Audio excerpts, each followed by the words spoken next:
Hi guys, so today we're going to go over 404. Before we even get started, just note that when you have your unit circle, the vertical and the horizontal lines are just an x and y axis. So if I were to plot a point in quadrant 1, keep in mind, like at this point right here, this is positive 1, positive 1. The x is positive, the y is positive.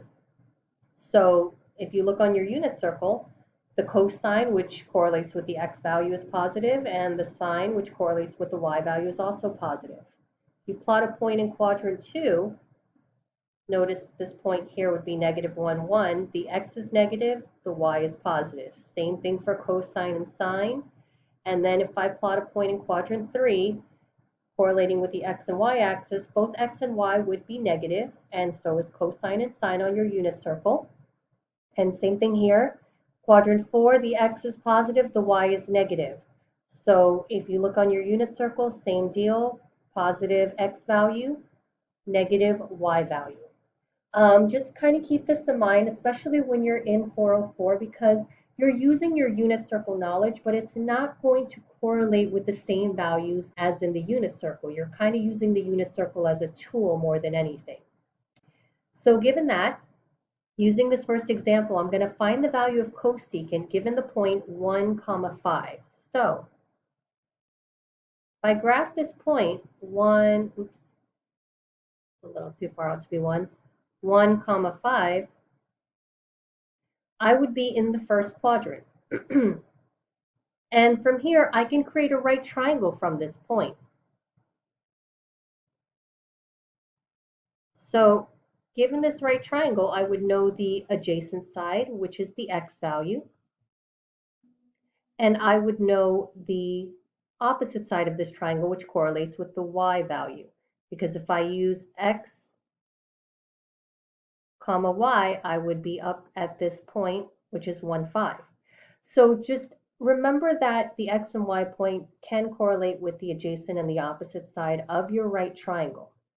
So I'm given an angle, which is always by the origin.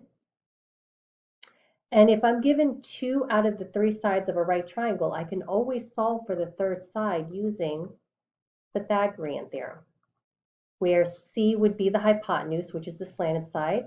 I have A, which is 1 squared, plus B, which is 5 squared, equals C squared. So 1 squared would give me 1, 5 squared would be 25. That would give me 26 equals C squared. The hypotenuse is just C, so to get rid of the square, I'm going to square root. Whatever I do to one side, I do to the other. So C is equal to the square root of 26. Granted, when you square root a number, it's both positive and negative. However, remember you're dealing with the length. So the length of the hypotenuse is just positive square root of 26. And once I have all 3 sides of a right triangle, I can always find any trig function that I want using SOHCAHTOA. And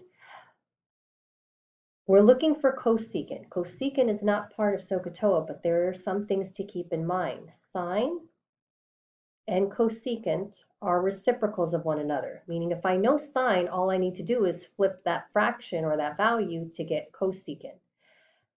For cosine, the reciprocal is secant, and for tangent, the reciprocal is cotangent. So once I know these 3, I'm going to automatically know all 6 trig functions altogether because I'm just going to flip the fraction. Keep in mind reciprocals do keep the same sign. So if sine is negative, cosecant will also be negative. If it's positive, it keeps the same sign as well. You're just flipping the fraction.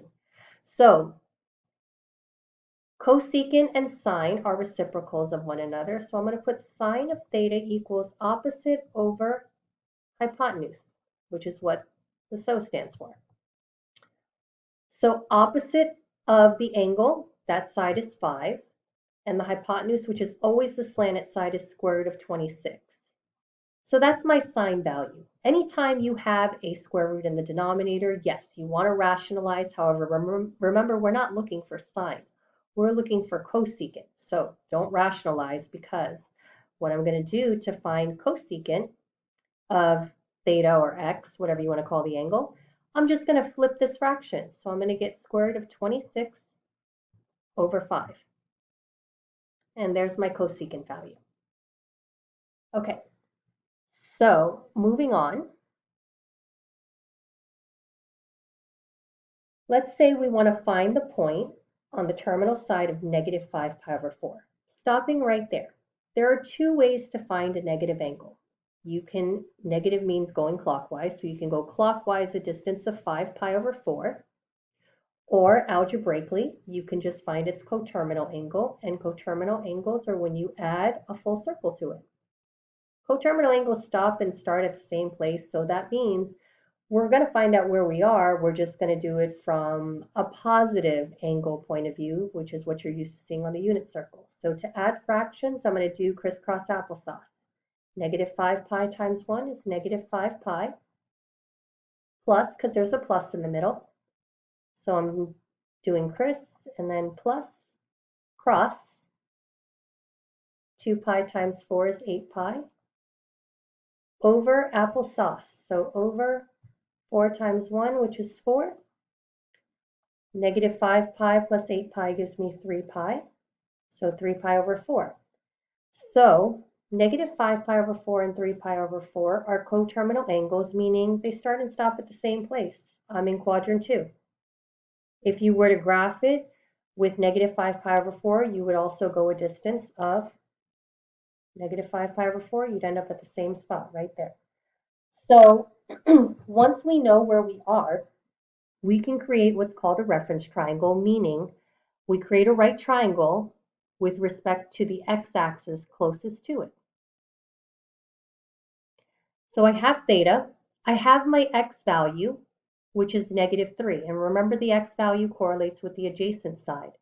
Since I'm finding the point, a point is an x and a y value, so I'm looking for the opposite side of this triangle, the side opposite of the angle. That correlates with the y value. So again, using SOHCAHTOA,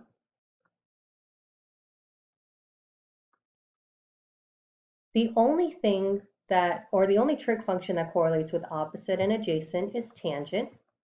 So I'm going to write tangent of theta equals opposite over adjacent. And I'm going to plug in the values that I know. So I can plug in my angle. You can use negative 5 pi over 4. You can use 3 pi over 4. Coterminal angles have the same trig functions because they're at the same spot. So sorry, positive 3 pi over 4 equals opposite, which I don't know, over the adjacent, which is negative 3. So if you look on your unit circle, again, you're using your unit circle knowledge. You're not using those exact values to solve in 404. So the tangent at 3 pi over 4, that value is going to be negative 1. Negative 1 equals opposite over negative 3. So I want to get the opposite side by itself to see what it equals to, which means I'm going to get rid of the negative 3. It's being divided by negative 3, so I'm going to multiply both sides by negative 3. Whatever I do to one side, I do to the other. And once I'm done, the opposite side equals to 3, which makes sense because I am at the positive y value. So with that stated, I now have the x and the y value, meaning I have the point of the terminal side, which is going to be x is negative 3. They already gave that to us. And now the y is also positive 3. All right, guys, hope this helps.